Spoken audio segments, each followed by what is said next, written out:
내 마음과 생각에서 잘 따라갈 수 있도록 도와주시고, 오늘 또 질서에 대한 말씀을 들을 때 각자의 마음 안에 신앙의 질서가 자리를 잘 잡아갈 수 있게끔 주께서 도우시옵소서. 주 예수 그리스도의 이름으로 기도리옵나이다. 아멘. 고전 15장, 14장, 고전 14장 40절.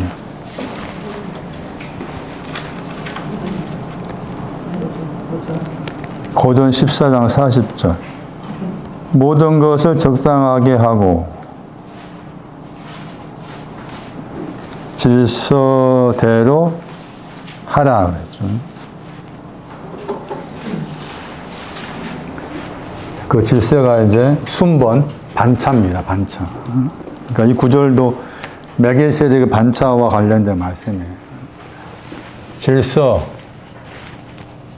질서로 번역했지만 멜기세덱 반차할 때 그 반차라는 헬라어 단어와 같은 단어입니다.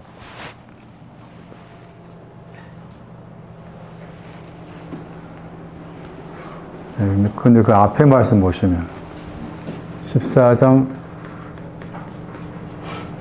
39절 보죠.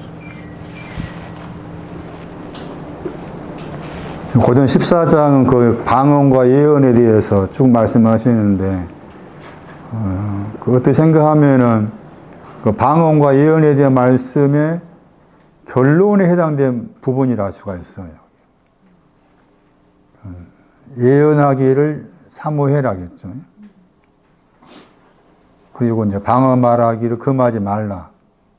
그리고서 14장 40절에서 모든 것을 적당하게 하고 질서를 쫓아서 하라 그랬죠.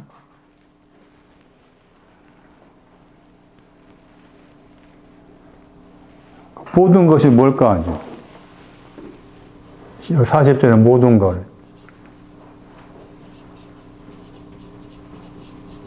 모든 것을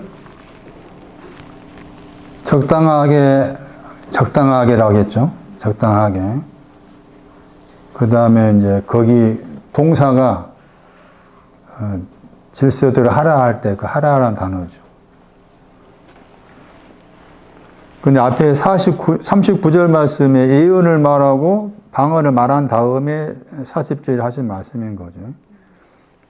그랬을 때 이 모든 것이 예언을 말합니다. 39절에 예언이 모든 것에 해당이 되고, 그 다음에 그 예언이 모든 것인데 그 예언이라는 모든 것은 적당하게와 관계돼요. 적당하게와 관계. 근데 적당하게라는 신앙이 걸어가는 신앙을 말합니다.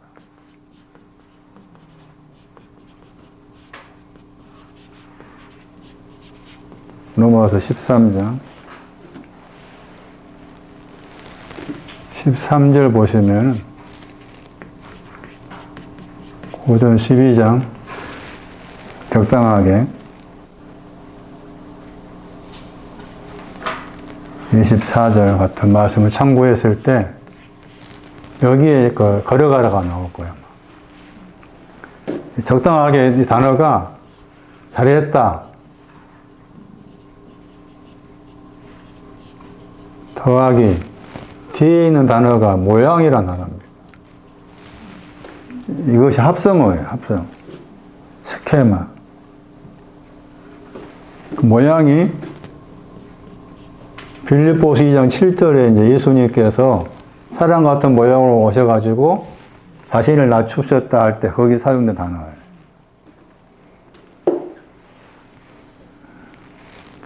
예언에 대한 말씀이 걸어가는 신앙과 관련해서 지금 말씀하고 계신다는 거죠.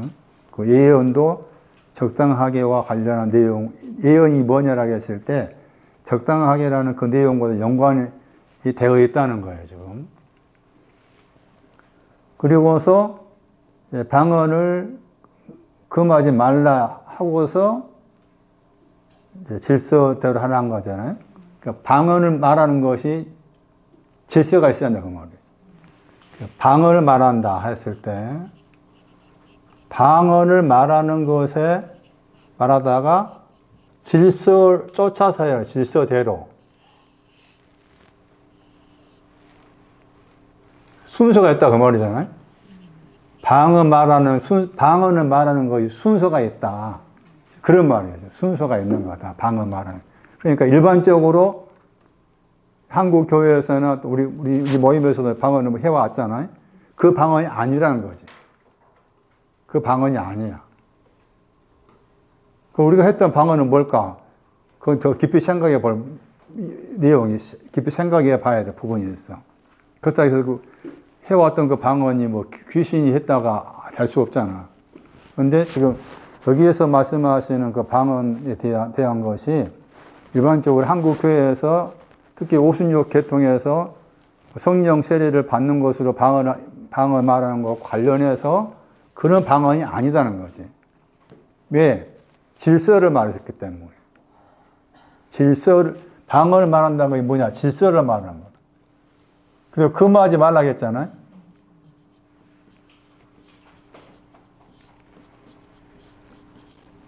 이 단어가 중요해요.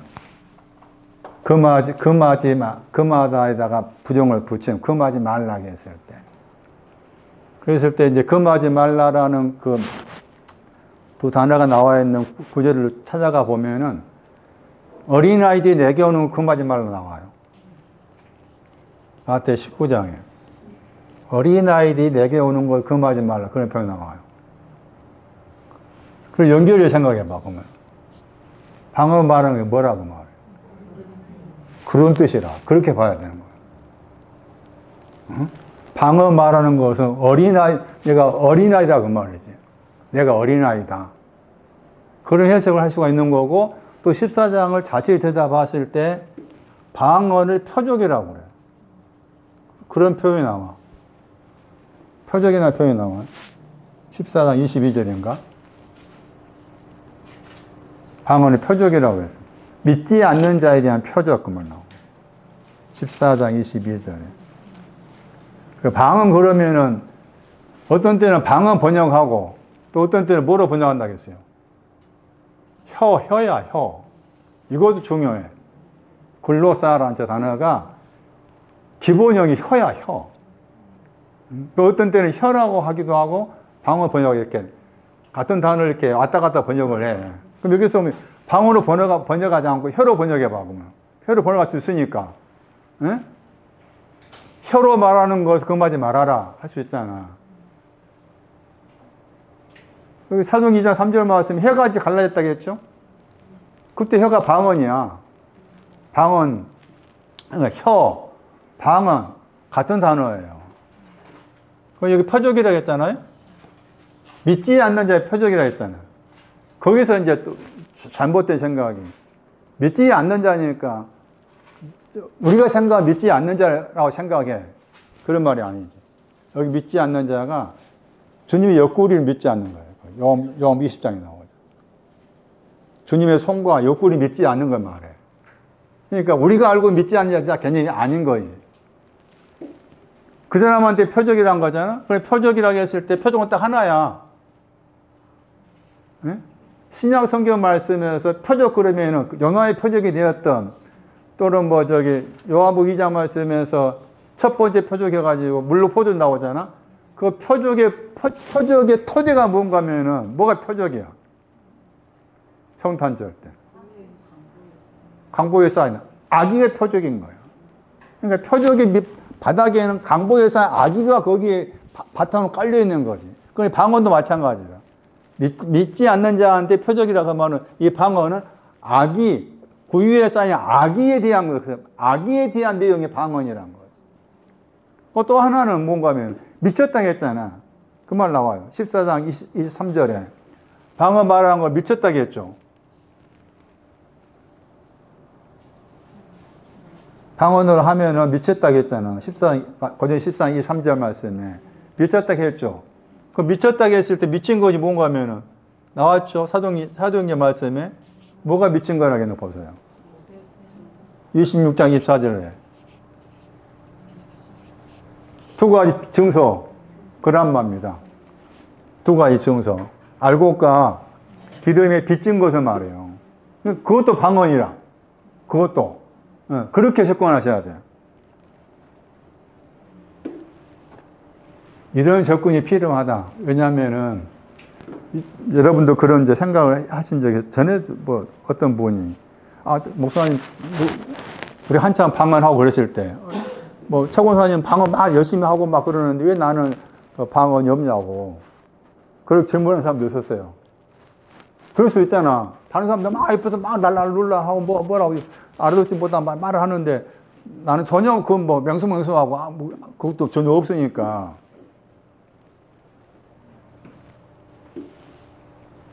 그것도 하나님의 어떤 그 영과 관련한 부분을 인정해야 되겠지, 그것도.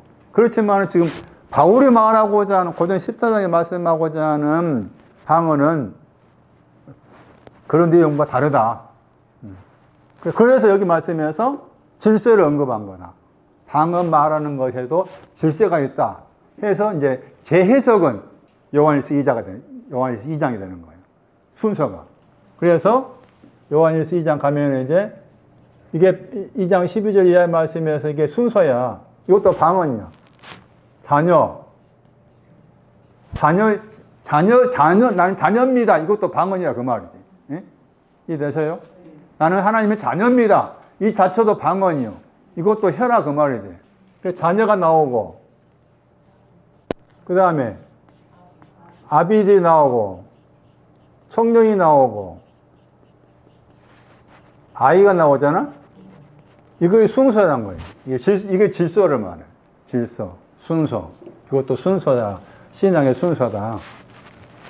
그렇게 연결되어 지금 고전 14장 40절 말씀에서 질서대로 해라 했을 때 방언과 관련된 것이었고, 그 방언에 대한 해석에 있어서 일반적으로 알고 있는 방언하고 다른 의미를 담고 있는 내용을 말씀했고, 그것이 여기 가서 생각해 보니 이거 신앙의 질서를 언급하고 있는 거다. 신앙의 순서, 신앙의 순번을 언급하고 있는 구절이다.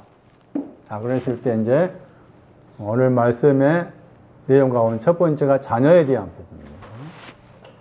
요한일서 2장 보세요. 이제.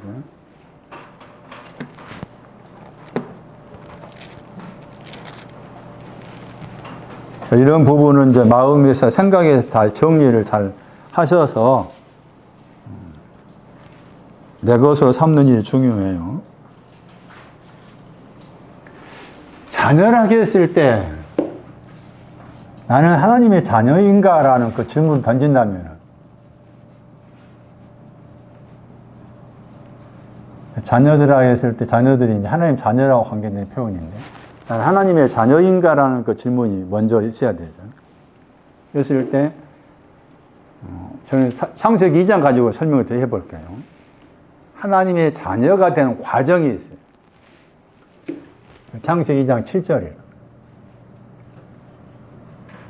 창세기 2장 7절을 하나님의 자녀가 되는 것으로도 설명할 수 있다. 창세기 2장 7절을 보세요.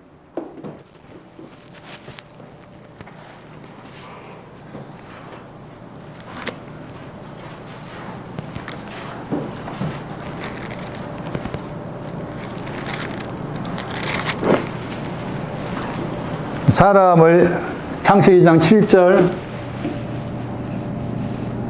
그 다음에 창세기 1장 27절 세 번째가 창세기 1장 26절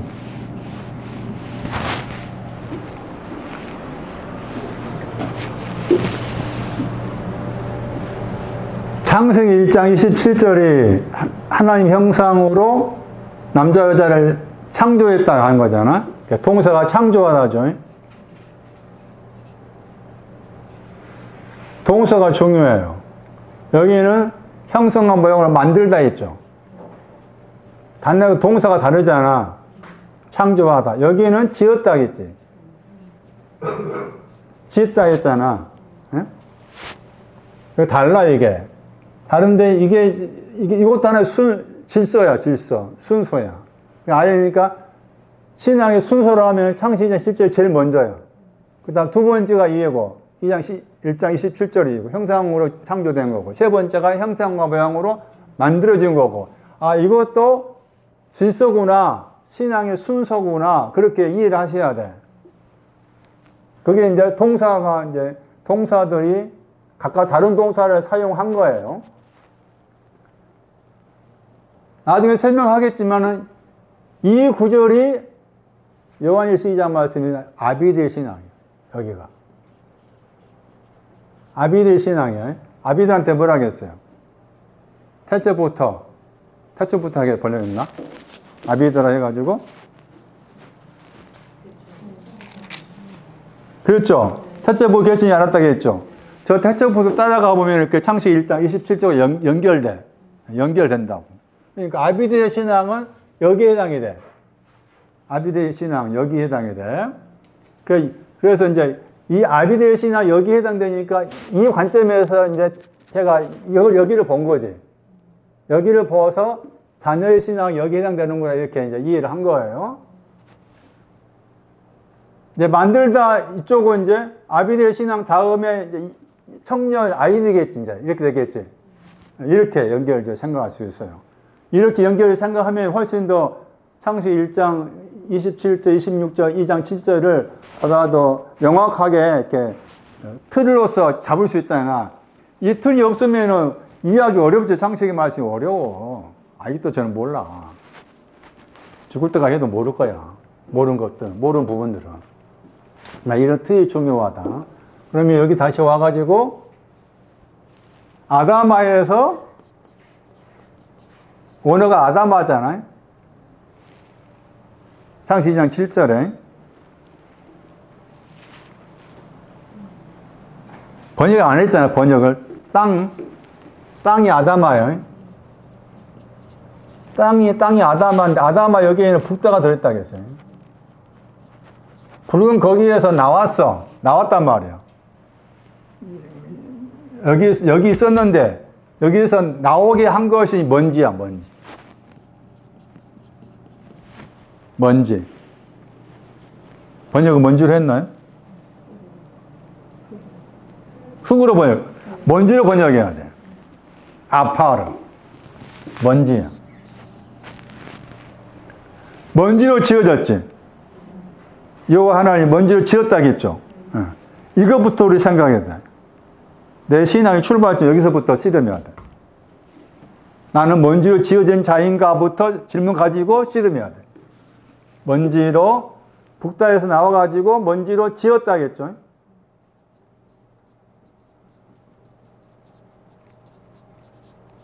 고전 15장 봐봐. 다시 바울이 써놨어.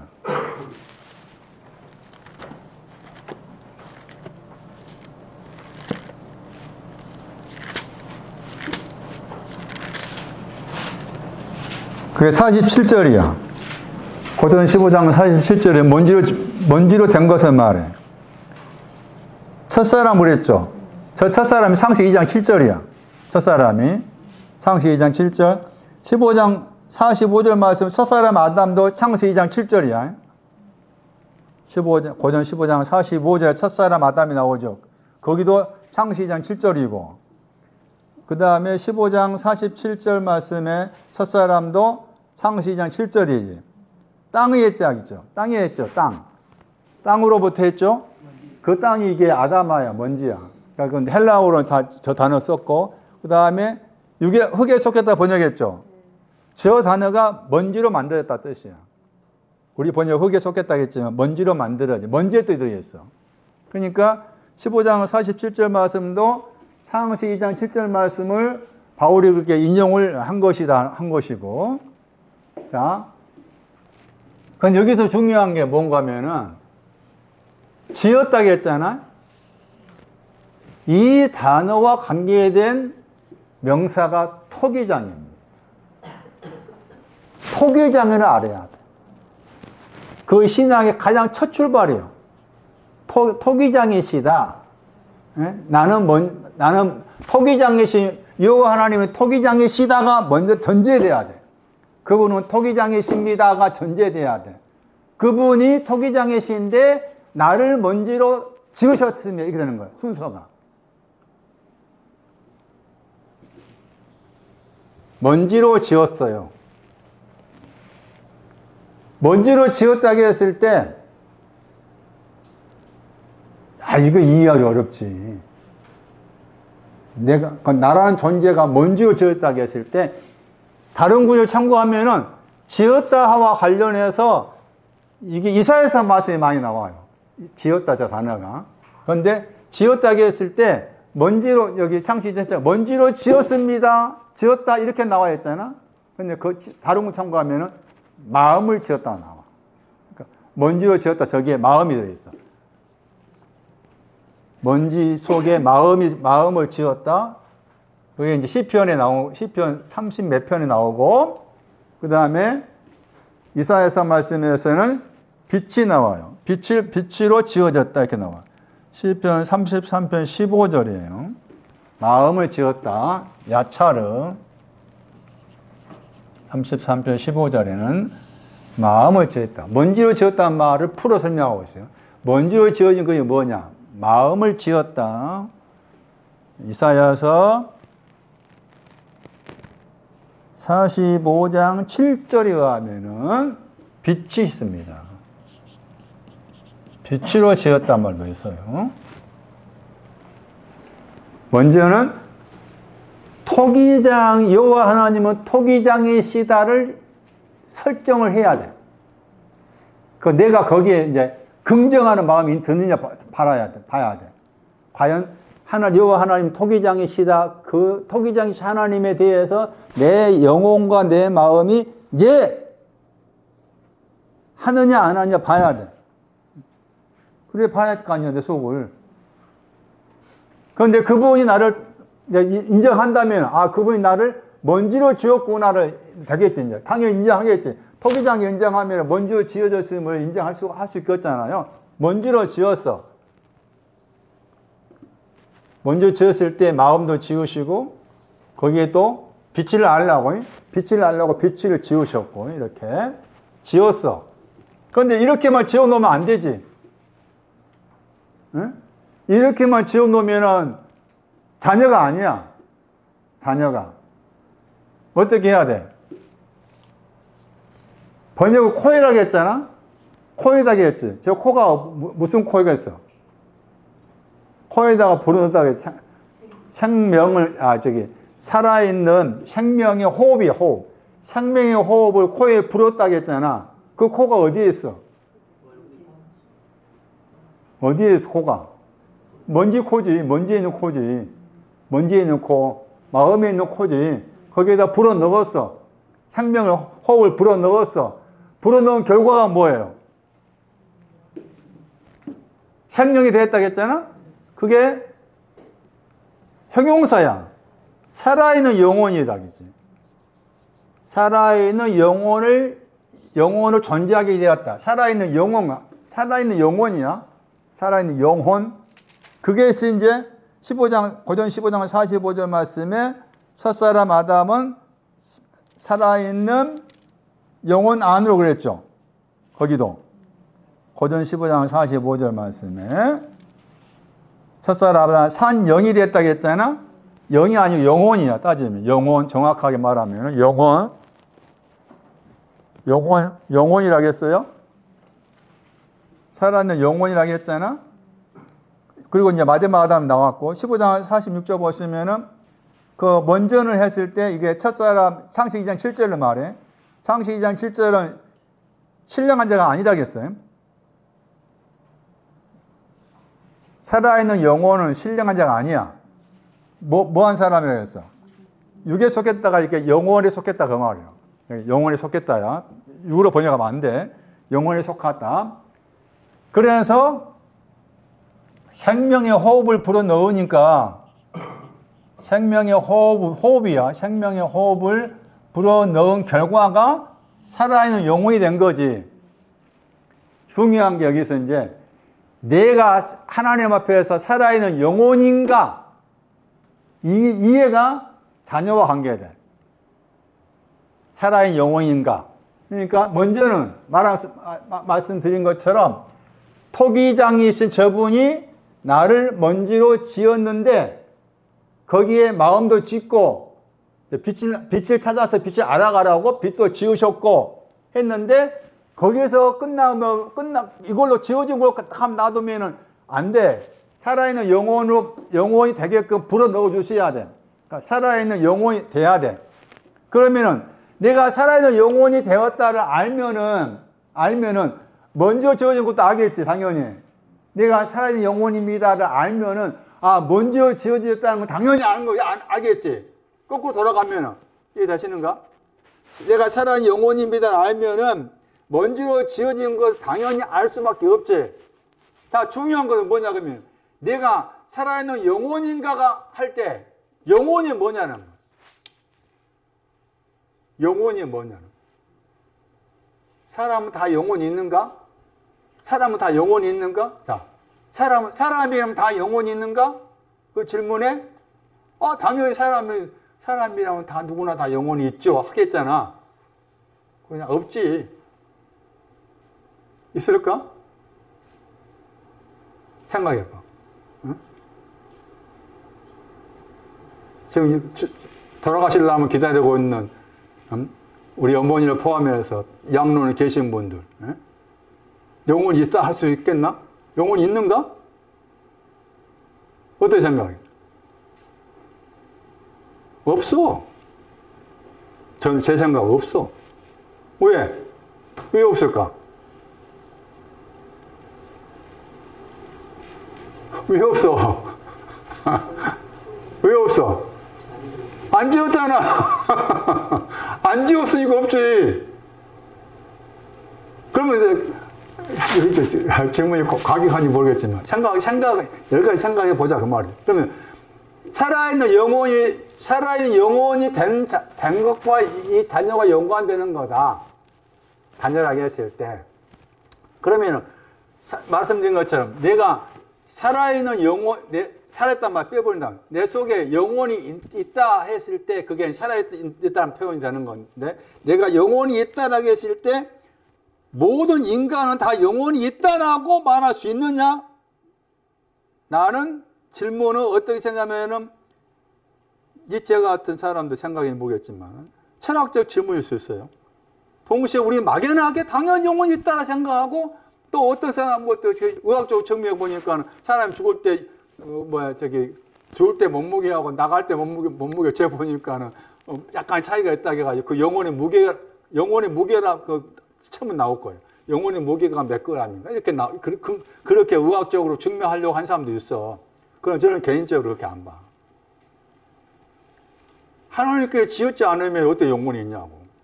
그 영혼이 뭐냐는 거지. 언어에서 영혼의 단어를 딱 갈라놓고 동사를 찾아가 보면 영혼이란 그 단어의 의미가 뭔가 하면 상쾌하다. 내 속에 상쾌함이 있어요.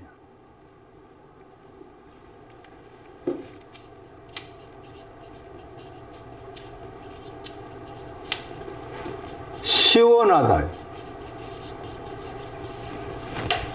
나파시라는 거예요. 대패시인데 얘는 명사는 나파시라는 그 무기만도 뭘까? 그래서 영혼과 관계에서 설명하는 부분이 마태 6장을 봐야 돼. 영혼에 대한 문제를 알려면.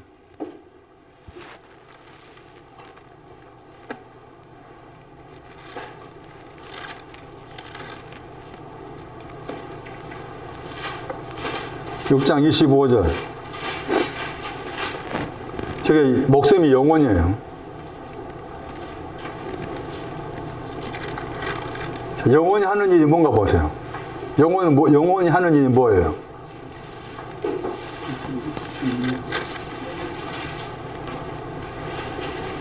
저 구절 중에 저 구절 영혼이 하는 일에 대해 설명하고 있어요. 영혼이 하는 일이 뭐라?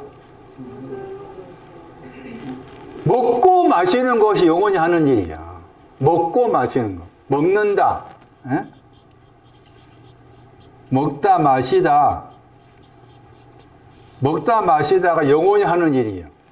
그럼 말씀드린 것처럼 내 속에 영혼이 있다 그 말은 내 속에서 상쾌함이 있다 그 말이라 그랬다 했잖아. 상쾌하다, 뭔가 시원하다 했을 때, 뭔가 상쾌하다, 뭔가 시원하다 했을 때, 뭐 하니까 그렇다 그 말이야. 뭐 때문에 상쾌하다 그 말이야. 그렇지. 말씀에 대해서야. 에?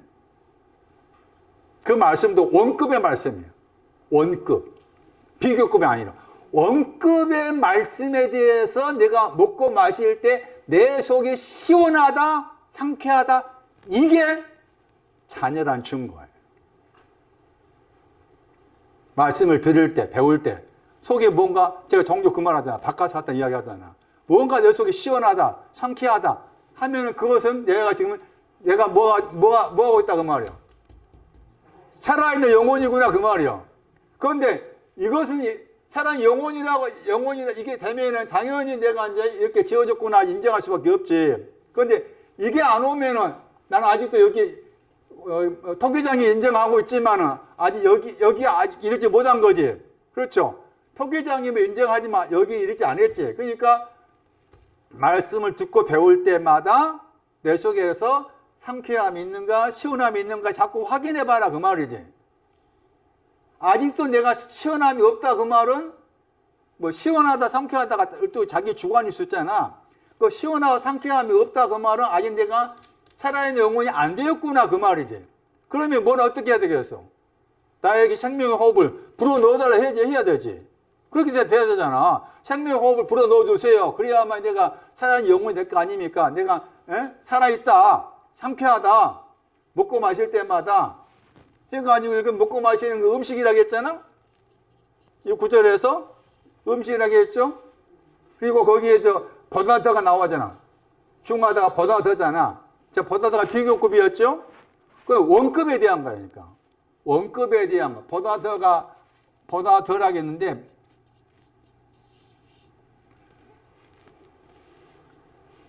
영혼이 어디까지 가야 되는가 하면은 T다겠죠? 무엇을 먹을까, 무엇을 마실까 했잖아? T가 5장 47절이야. T의 내용이. 응? 보다 더 많다야. 보다 더 많다. 그러니까 영혼은 보다 더 많은 것은 더 높은 영혼이라 그 말이고, 더 높은 영혼, 더 낮은 영혼은 원급에 보다 더 많다. 비교급이니까 원급에서 먹는 것을 말해. 원급에 먹는 거.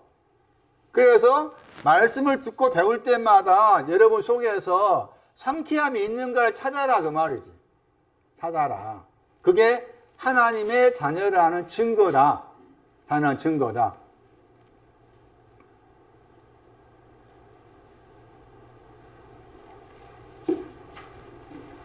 그러면 그 원급에 해당된 내용 가운데 의도 있었죠.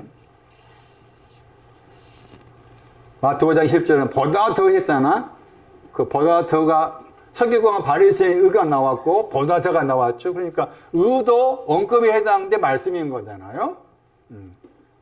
상쾌하다, 시원하다, 살아있는 영혼, 생명의 호흡을 불어 넣어야만이 살아있는 영혼이 된다. 영혼이 있다라는 말은 말씀을 내가 먹고 마신 건 내가 소화하는 거잖아. 먹고 마셔 내가 소화했을 때 내 안에서 뭔가 시원하다 했을 때 뭔가 시원하다, 상쾌하다 하는 그 자체가 그게 하나의 내 속에 영혼이 있구나 하는 거지. 그러면 말씀드린 것처럼 모든 인간 속에 영혼이 있다가 아닌 거지. 제 생각은. 모든 인간은 다 영혼이 있다가 아닌 거지. 이 내용으로 이렇게 이해를 한다면은 하나님께서 지어진 거 아닌데 어떻게 다 영혼이 있다라 할 수 있겠냐 그 말이지. 생각을 하세요. 집에 가셔가지고. 그 하나님의 자녀가 됐어 이제. 자녀가 됐는데 죄들을 범하죠. 이렇게 했어도 죄들을 범합니다. 그래서 이렇게 하나님의 자녀가 죄들을 범했다고 했을 때 범한 죄를 용서했다고 했잖아. 이것을 잘 이해할 수 있는 구절이 마태 9장입니다. 중풍병과 관계에서 말한 거기에 죄들을 사했다가 나오고 이 자녀란 단어가 거기 나와요. 그러니까 마태 9장이 하나님의 자녀인데 죄들을 범해서 용서받았다. 하는 그 내용이 뭔가를 설명할 수 있는 구절이 마태 9장입니다. 그래서 요한일서 2장 12절하고 마태 9장을 서로 관련해서 이해를 하셔야 돼요. 마태 9장 2절 보시면은 소자야 단어가 어린아이와 같은 단어예요. 소자야 했을 때 소자라는 단어하고 아까 읽었던 요한일서 2장 12절에 그 단어를 보시면 약간 뭔가 차이가 다른 차이가 있어 보이죠. 읽으면은 여기 지금 마태 9장 2절 말씀이 소자라고 했을 때 읽으면은 5043 해가지고 테크논이잖아요. 근데 요한일서 2장 12절 보시면은 테크논이 아니고 기본형이 5040이죠. 테크니온이죠. 테크니온. 근데 이게 테크니온이 요한일서 2장 12절에 테크니온이라는 헬라어가 테크논이 단어를 줄인 거야. 테크논이 단어를 줄인 거야. 그러니까 테크논이든 테크니온이 같다고 볼 수 있다 그 말이죠. 그래서 여기서 이제 마태 9장 2절 말씀에 소자가 나오죠. 자녀가 나왔어요. 원거의 말씀을 먹고 마시면서 시원함을 가지고 있는 사람이 영혼이 된 사람이에요. 이 사람이 중풍병 걸린 거예요. 중풍병 풀다를 반대하는 거예요. 푸는 것을 반대하는 거예요. 파라가 반대의 뜻도 있어요. 헬라 단어에서 파라가 붙었죠. 반대의 뜻이 있어요. 중풍병은 그리고 거기에서 이제 죄들 사함이 나옵니다. 마태 9장 5절 말씀에 9장 6절 말씀에 복수죠. 죄들을 사했다 나오죠. 마태 9장 5절에 6절에 죄들을 사했다 나와 있죠. 그리고 그 죄들은 땅 위죠.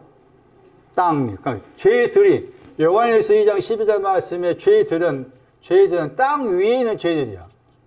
땅 위에. 푸는 것을 반대한 것도 죄들이고, 푸는 걸 반대한 것도 죄들이고, 또 땅 위에 있는 것도 죄들이에요. 땅 위에 있는 것 자체가 죄들을 가지고 있는 거야. 땅 위에 있는 것 자체가 죄들을 가지고 있어. 여기 말씀에 그래서 땅 위에, 인자가 땅 위에 있는 죄들이지. 땅 위에, 세상을 번역해 땅 위죠. 땅 위에 있는 죄들을 사하는 권세가, 그렇게 말씀하신 거예요. 그러면 땅 위에 죄들이 뭘까라고 했을 때, 땅 위, 그러면은 마태 6장 여기 가야 돼요. 마태 6장 19절에. 우리가 죄들 그러면은 너무 막연하게 생각해. 흔히 죄사함 이야기하는 그쪽도 구체적으로 죄가 뭔지 모르고서 죄사함 이야기하잖아. 정확하게 이해를 하셔야 돼. 땅 위에 있는 죄들이 뭐냐? 마태 6장 19절. 거기가 땅 위잖아요. 이것도 중요해요.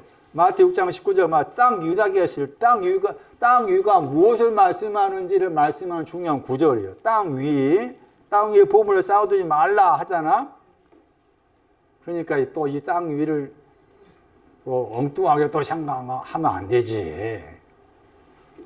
땅 위에 보물을 쌓아주지 말라겠어요. 보물 현금이 아니잖아요. 땅 위에 보물 쌓아주지 말라. 거기는 그랬죠. 거기에 뭐가 있어?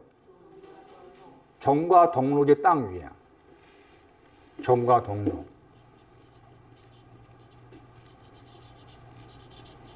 그럼 땅 위에 있는 죄는 정과 동록이 있다는 말이에요. 땅 위에 있는 죄들이 뭐냐? 정과 동록을 가지고 있는 것이 땅 위에 있는 죄들이에요. 정과 동록을 가지고 있는 것이 땅 위의 죄들이다. 그 점이 뭐고 동록이 뭘까? 마태에는 안 나와 있지만 누가에 나와 있어요.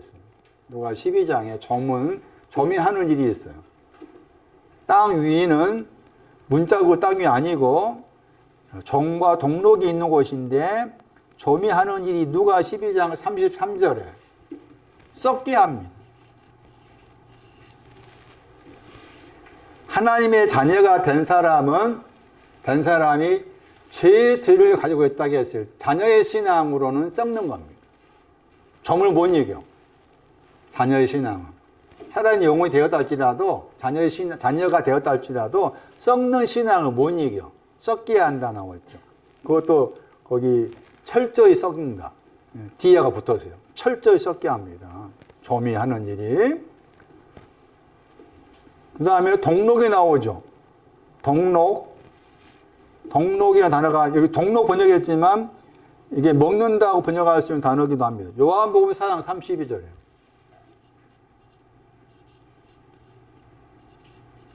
요한복음 4장 32절. 정과 동록은 아예 어떤 내용인가를 아셔야 돼요. 요한복음 4장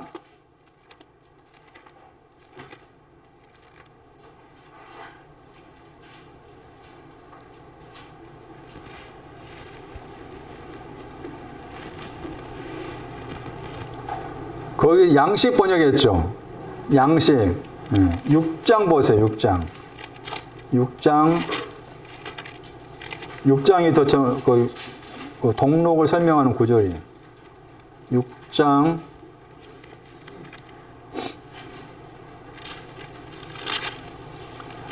27절이에요. 27절. 썩는 양식 그랬죠. 썩는다가 멸망입니다. 여기서 멸망. 동록은 여기 동록 번역했잖아. 이게 양식이라는 단어야.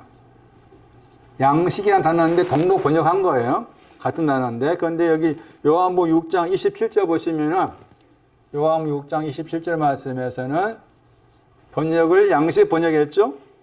하면서 썩는다가 멸망이에요. 멸망을 말해. 동록은 멸망을 말해. 점은 썩는 것을 말하고, 점은 썩는다, 철저히 썩는다. 동록은 멸망을 말해. 그러니까 땅 위는 썩는 것이 있고 멸망이 있는 것이 말해. 땅 위는 썩는 것이 있고 멸망이 있는 것. 저게 죄들이래. 저게 죄들. 썩는 거 가지고 있는 것도 죄들이고 멸망을 가지고 있는 당연히 죄들이라.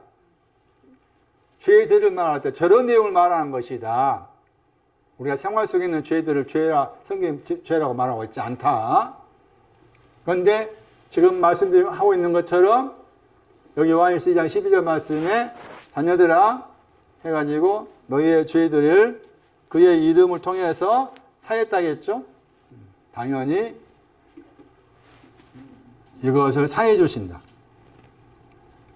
여기 마태 9장 말씀도 사하시다 했죠. 그러니까 죄들 사이 먼저였어요. 그 다음에 일어나라겠고 걸어가라겠고 마태 9장 말씀에. 근데 요한일서 말씀에서 그의 이름이다 했을 때 이름은 이제 이름이 예수인지 뭐 그리스도 나와 있지 않잖아요. 그런데 이름 자체가 이름이라는 그 헬라어 단어 자체 뜻 속에 인격이란 말이 있어요. 인격, 권위, 그분의 인격을 통해서라고 했을 때 이미 앞에 말씀에서 2장 2절에 요한일서 2장 2절 말씀 화목제물로 말했어요. 화목제물이신 그분. 요한일서 2장 2절에. 그러니까 그의 이름은 화목제물을 말해. 화목제물이신 그의 이름을 통해서 죄들을 사하다. 다시 정리하면은 요한일서 2장 12절, 13, 14 저에 나와 있는 자녀들아, 아비들아, 청년들아, 아이들아는 신앙의 질서, 순서를 말하고 있다. 첫 번째가 자녀다. 하나님의 자녀가 되는 것은 창세기 2장 7절과도 관련지어서 이해하는 것이 필요하다. 내 속에 영혼이 있는가? 모든 사람 속에 영혼이 있다라고 말한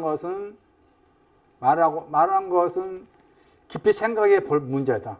저 개인적인 생각으로는 하나님께서 짓지 않았으면 영혼이 없는 거다. 그리고 지었다 할지라도 생명의 호흡이 들어가 있지 아니하면 영혼이 없는 거다. 영혼이 있다고 말은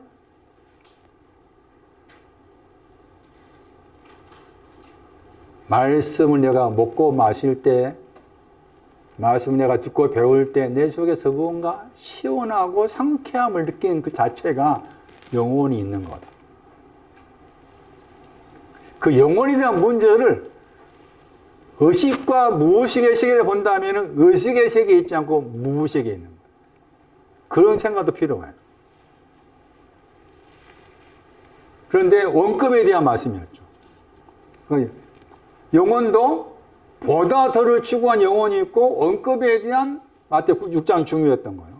원급에 대한 말씀을 먹고 마실 때 내 영혼이 시원하고 상쾌하다. 그런데 또 보다 더에 대한 말씀을 들을 때도 내 영혼이 시원하고 상쾌하다면 그 영혼은 굉장히 지금 높아져 있는 거지.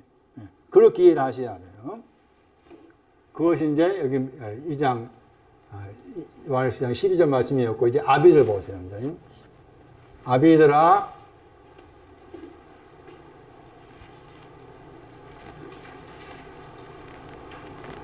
태초부터 있었죠. 태초부터 했을 때, 태초부터가 이제 어디냐? 태초부터 해가지고 아포잖아요. 태초 안은 요한복음 1장 1절은 태초 아니었고, 여기는 태초에서 떨어져 나왔죠. 태초부터 했잖아요. 마태 19장 4절을 봐야 돼. 마태 19장 4절. 마태가 해석한 거예요. 마태가 창세기 1장 27절을 해석해 놓은 거예요. 마태 19장 4절 보세요.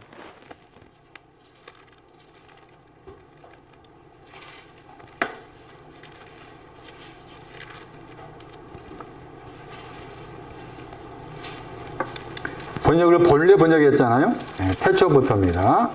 마태 19장 4절에 태초부터 해가지고 남자 여자 나오죠. 남자 여자를 만들었다 나와 있죠. 마태 19장 4절. 다시 창세기 1장 27절 보세요. 창세기 1장 27절은 마태 19장 4절과 관련된다. 창세기 1장 27절.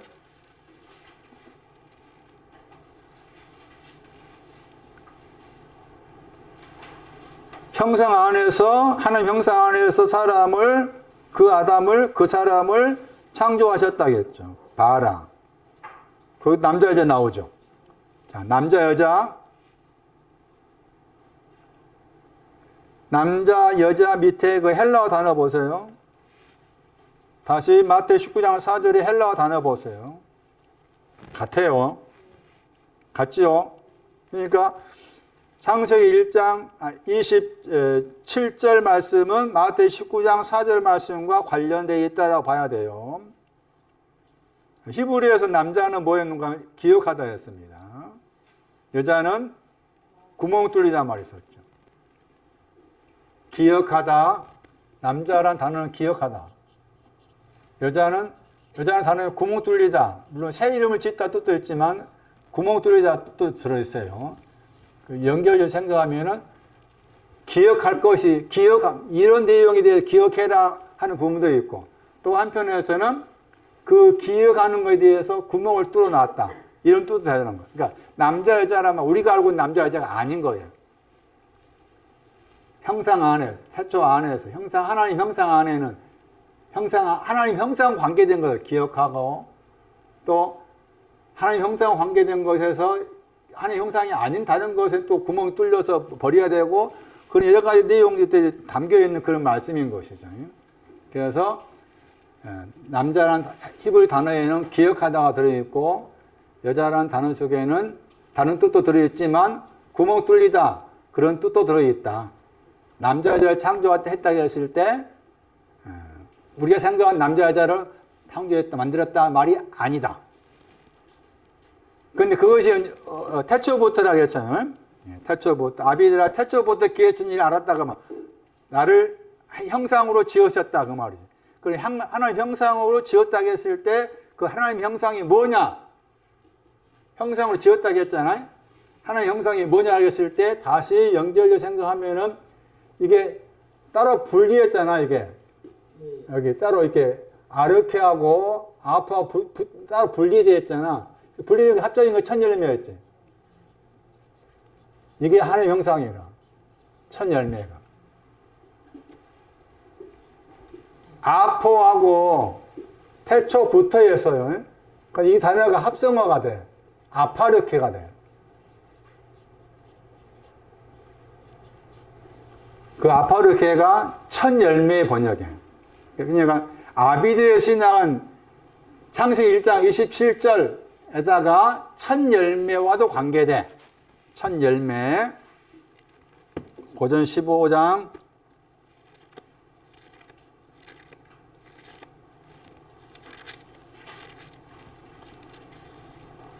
20절 그리스도께서 에게이로 일어나셨습니다. 죽은 자로부터 일어나셔서 첫 열매 되셨다 했죠. 잠자는 자들의 첫 열매 되셨습니다. 15장 23절 말씀에도 첫 열매의 그리스도 나오죠. 첫 열매. 계시록 14장 가면은 14만 4천도 14만 4천이라는 숫자 속에 숫자가 신앙의 의미를 담고 있는데 거기 안에 첫 열매가 나오죠. 첫 열매. 아비의 신앙은 첫 열매의 신앙이다. 아비의 신앙은 창세기 1장 27절의 신앙이다. 아비의 신앙은 첫 열매의 신앙이다. 첫 열매의 신앙은 일어나는 거 관계된다. 일어나다와 관계된다. 일어나다.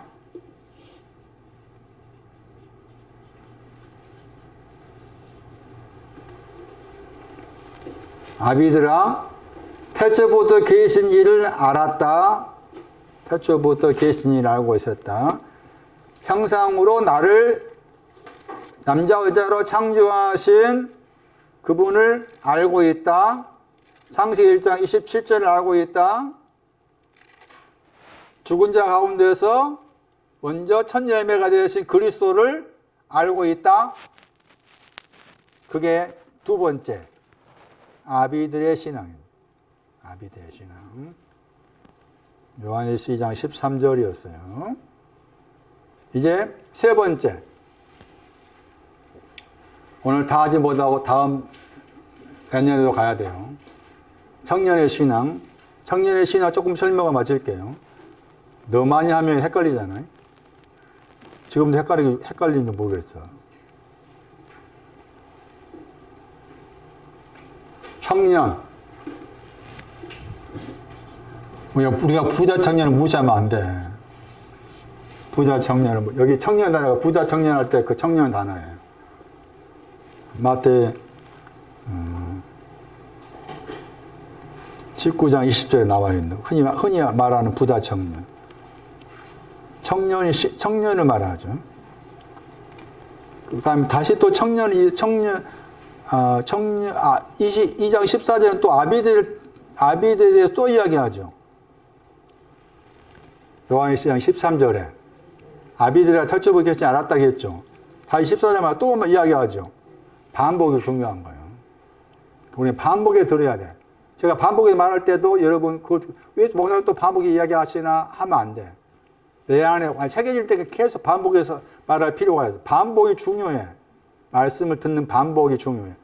민집사 잠깐 이야기했지만 다시 녹음 테이프 들을 때 반복해서 첫 번째 들을 때하고 뭐가 새로운 거 있다고 했잖아. 그게 맞는 거야. 모든 게 반복 교육이 중요해. 반복 교육. 공부한 것도 반복이 중요하고 마찬가지다. 그래서 두 번 이야기한 건데 청년에 대해서 다시 또 이야기했죠. 앞에서는 악한 자를 이겼다는 말 썼어. 2장 13절은. 그런데 2장 14절 말씀 다시 덧붙였잖아. 어떻게 악한 자를 이겼냐 했을 때 강했다고 했죠. 강하다 했을 때 강한 것이 뭔가 하나님의 말씀이 강한 내용이야. 하나님의 말씀 너희 안에 매너 거하다고 했을 때 강한 하나님의 말씀이라. 강한 하나님의 말씀 너희 안에 거해서 악한 자를 이겼다 나와 있는 거죠.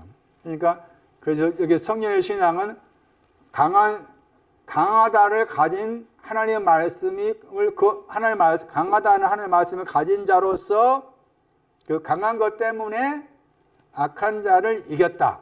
이렇게 되는 거예요. 그리고 나서 2장 15절 말씀에서 갑자기 세상을 사랑하지 말라가 나오죠. 그리고 세상을 사랑하지 말라 하면 여러 가지 쭉 이야기가 나오죠. 그리고 2장 18절 말씀에 또 아이들 이야기가 나와요. 2장 18절에 아이들 그랬죠. 마지막 때 이야기가 적글서 나오고 이게 다 연관되어 있어. 연결되어 있는 거라. 그러면은 2장 나중에 설명을 드리겠지만 2장 15절 말씀에서 세상을 사랑하지 말라. 세상에 있는 것들 사랑하지 하면은 뭐 아버지 사랑이 그 안에 구속이 있지 않다 하고 있어 하신 말씀이 뭔가 하면 이게 악한 자와 관계돼. 악한 자하고 세상이 연결돼 있어.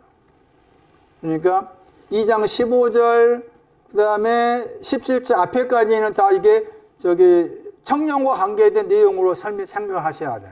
청년 관계 내용으로. 자, 그럼 청년이라고 했을 때 나는 청년이냐라는 청년의 내용 속에서 이게 네오스가 들어있어요.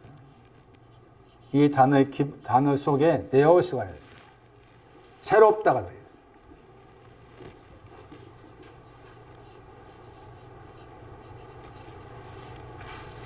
새롭다를 가지고 있는 사람이야, 사람. 새롭다를 가지고 있는 사람.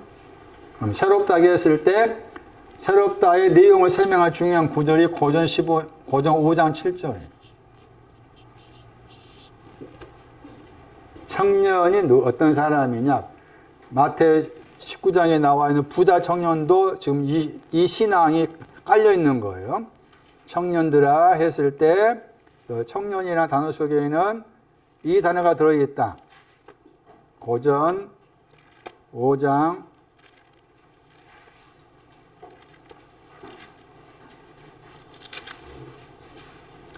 새롭다의 반대가 묵혀있는 것. 거기 9절에서 고전 5장 7절 말씀에 새 덩어리 했잖아. 덩어리 빼버리면 새롭다고 했을 때 새로운 것이 반대가 묵혀있는 걸 말이야. 묵혀있었던 것이 바꿔진 거예요. 새로운 것으로. 그러니까 묵혀진 것이 옛것, 옛사람 할 때 옛이야. 팔라이오스가 옛사람 할 때 옛, 묵혀있는 거, 묵혀있다 옛사람, 그것이 새 것으로 바꿔졌다고 했어요. 그럼 어떻게 옛것이, 묵혀있는 것이 새 것으로 바꿔지느냐 했을 때 거기 말씀에 내버리라 나오죠. 내버리라 번역했잖아. 깨끗게 된 거예요. 옛것을 깨끗게 했을 때 새롭게 된 거예요. 이걸 가지고 있는 사람이 이 사람 청년이에요. 저걸 가지고 있는 사람이. 그런데 거기에서 또 말씀하신 부분이 뭔가 하면은 새 것이 되었다고 했을 때 거기에 유월절이 나오지. 유월절과 연관돼. 새것 되었다도 유월절 관계돼. 새것 되었다. 같은 구절 말씀. 왜냐하면 들어있잖아. 가르가 들어있어. 가르. 왜냐하면. 그러니까 새것 되었다가 유월절 새것 되었다. 깨끗게 되었다. 다 이렇게 서로 관련된 내용이다. 그래서 그러기 전에 묵혀 있었다. 옛것이 있었다. 이걸 가지고 있는 사람이 청년입니다. 이걸 가지고 있는데 여기에다가 강한 것이 왔어요. 강하다 왔잖아요. 강한 것이 오니까 악한 거 이겼어요. 악한 거 이긴 거예요. 강한 것이 와서 악한 자를 이겼어. 강하다. 배전 4장에 나왔죠. 강한 것이 여기서는 강하다가 형용사인데 배전 4장 말씀은 명사였어요. 그 구절도 굉장히 중요한 구절이에요. 배전 4장 11절 봉사한단 말, 섬긴단 말이에요. 섬긴다고 했을 때 섬기는 내용이 새 언약이에요. 고린도후서 3장 3절 새 언약으로 섬긴다 했을 때 공급하신 힘이라겠죠. 네, 거기에 공급하신 힘. 저게 청년이 가지고 있는 강한 거예요. 공급하신 힘. 그리고 공급하다 거기에는 춤추다 더하기 악오가 있었어요. 춤추다 더하기 악오.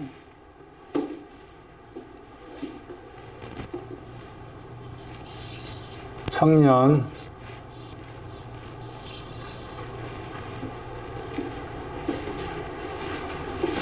한 가지 더 설명드릴 부분이 뭔가 하면은 악하다는 말. 악하다는 말의 의미를 알아야 돼. 악하다고 했을 때 카코스가 있고 얘는 아예 본질적으로 악하다 이렇게 나와요. 본질적으로란 말 아직 딱 붙어 있어. 여기서 이제 악하다가 단어가 다르죠. 포네로스나 다르잖아요. 악하다가 포네로스예요. 읽으면 포네로스.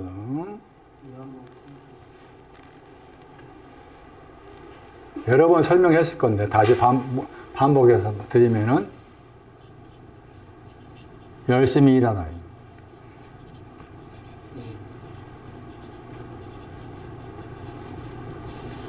애쓰다입니다. 애를 쓰다. 그게 악한 겁니다. 이거 깊이 생각하면 큰 도전이에요. 하나님 보시기에 악한 것이 뭐냐? 열심히 일한. 그러면 악한 거 열심히 일을 해야 돼, 안 해야 돼? 해야 돼. 악한 걸 알려면 열심히 일을 해야 돼. 그건 열심히 일하는데 어디서 하는 거요? 여기 말씀은 그래서 2장 15절 세상이 나온 거예요. 세상이 나와. 세상에 대해 열심히 일하는 거. 아까 말씀드린 것처럼 2장 15절 말씀은 2장 15, 16절 말씀은 지금 청년이 악한 자를 이겼다고 했을 때 악한 자를 이긴 배경을 설명하면서 세상에 나온 거예요. 세상에 대해서 열심히 일하는 거예요. 세상에 대해서. 그리고 그 세상에는 뭐가 있느냐? 육체의 욕심, 눈의 욕심, 이생의 자랑투 나와 있죠? 그 세상에 대해서 열심히 일한 그것을 악한 것이다. 청년도 처음에는 열심히 일했다 그 말이요. 열심히 일했는데 어느 날 자기 안에 강한 신앙이 들어옴으로써 그 악한 것을 이길 수 있게 된 것이지 열심히 일도 안 했는데 뭐 이겼다가 안 되는 거야. 그러니까 우리 생활 속에서 열심히 일을 해야 돼. 뭔가에 대해서 열심히 일을 해야 돼. 신앙이 되었든 생활이 되었든 돈 버는 일에서든 열심히 일을 해야 돼. 내 편에서 열심히 일을 써야 돼. 말씀 공부도 열심히 해야 돼. 열심히 해야 돼. 그런데 열심히 한 사람한테 뭐 한다 그 말이에요. 하나님 공부하시는 힘이 오는 거야. 그때 열심히 일하면 끝나는 거지. 이해되시는가? 예? 하나님 공부하시는 힘이 왔을 땐 열심히 일한 거 딱 죽어버린 것이지, 그 전에는 그러니까 마중물이야, 마중물. 열심히 일한 거, 말씀 공부 열심히 일을 해야 돼. 예? 열심히 해야지. 열심히 해야 돼. 예? 습이 뭐야? 손나니. 습이 진작 들었어야지. 공기에 딱 붙어가지고. 열심히 일을 해야 돼. 내 편에서 막 열심히 해야 돼. 그런데 어느 날, 뭐 어느 순간일 수도 있겠죠. 어느 날, 어느 순간이든 간에 저분께서 나에게 어떤 영적인 어떤 힘을 주셨을 때 그것이 내 안에서 끝날 때가 온다는 거죠. 열심히 하지 않았는데, 악한 것이 없는데, 열심히 하지 않았는데 저분께서 줄 리가 없어. 그래서 이 악한 것도 필요해. 악한 것이 필요해. 그런데 악하다고 했을 때도 비교급이 있어. 비교급 나온 거 아나? 응? 그게 보다 더 많은 7 거기 악한 영 데리고 왔잖아. 그때 거기에 비교급 처음 거기에 나와. 비교급이. 보다 더 악한 것이. 그러니까 열심히 일한 것도 있고 보다 더 열심히 일한 것도 있어요. 보다 더 열심히 일한 것이 들어왔어. 악한 거기서 7 귀신이 해가 표현이 나오잖아. 이렇게. 다 더러운 영이 나간 다음에 깨끗게 되었어. 깨끗게 된 것이니까 안식하고 찾았는데 없다고 했잖아. 돌아보니 깨끗게 되니까 거기에 혼자 들어온 것이 아니고 나갔던 더러운 혼자 들어온 것이 아니고 다시 7 해가지고 보다 더 악한 거 데리고 들어왔다고 했잖아. 열심히 해야 돼요. 뭐든지. 열심히 일해야 돼.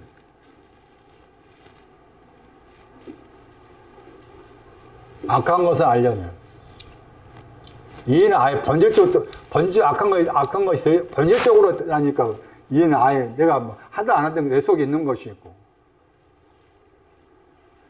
열심히 세상에 대해서 열심을 가졌는데 어느 날 강한 하나님 말씀이 들어와서 거함으로써 그것이 내 안에서 끝났다.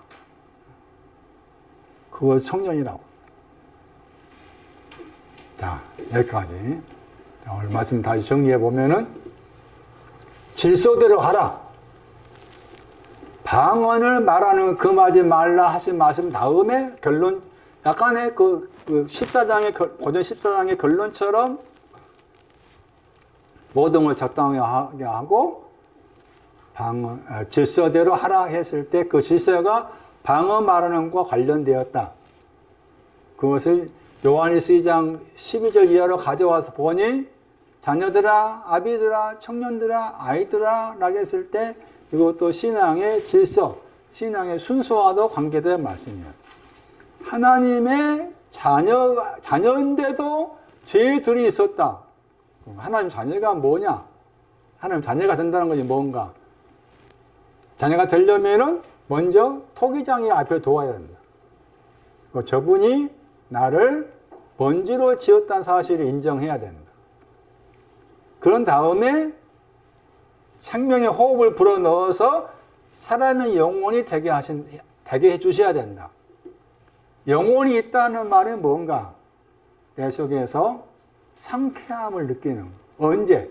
먹고 마실. 말씀을 먹고 마실 때 내 안에서 뭔가 상쾌하다, 시원하다 하는 것을 알 때 그것이 내가 지금 내 영혼이 있구나, 내가 살아있구나라는 것이고, 그런 자녀인데도 불구하고 정과 동록이라는 죄들을 범하게 되는데 그것을 또 사해 주시고, 사함 받았는데 사함 받은 그 사람이 이제 아비들로 가는 거죠. 그래서 태초부터 해당된 신앙 첫 열매 창세기 1장 27절, 그리고 청년의 신앙은 새로운 6월절 묵혀있는 것이 깨끗게 된 거. 그 사람이 처음에는 열심히 일을 했다. 세상에 대해서. 그러다가 어느 날 하나님께 공급할 힘이 들어오니까 열심히 일했던 것이 끝나고 하나님의 공급한 힘을 더욱더 신뢰하게 되었다. 이런 말씀인 거죠. 2026년 첫 주에 아이들의 신앙을 설명할 텐데, 아이들의 신앙은 좀 복잡하니까 시간이 필요해서 다음 주에 설명하기로 하고 오늘 여기까지 하겠습니다. 질서대로 잘 따라갈 수 있는 우리의 마음과 생각이 되게끔 우리의 마음밭을, 생각을 잘 경작시켜 주시옵소서. 주께 귀한 것 드렸습니다. 주 예수 그리스도의 이름으로 기도드리옵나이다.